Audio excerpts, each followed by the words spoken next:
Is an avocado a vegetable?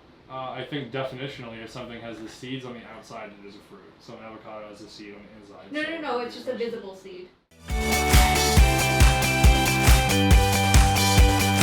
Well, like, wait, your hypothesis is that no vegetables grow above ground? Correct. Think about like real vegetables here. Like broccoli grows underground. No seeds. Okay, is a tomato a fruit? Yes. A tomato is absolutely fruit. Avocado's a fruit. But what distinguishes a tomato from a cucumber? No, they're both fruits.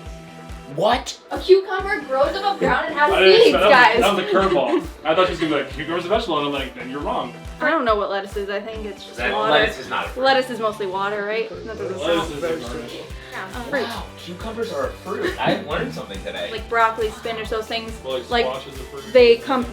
they're in the ground, and you have to like pick them from the ground, and then the root of it is still in there. Coconut's a fruit, apparently.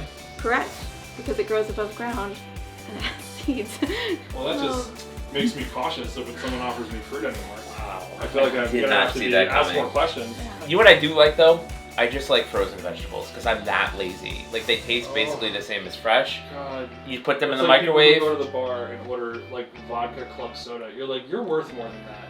Like, you're like, you know what I'd like to do? I'd like to take something neutral and continue to taste nothing.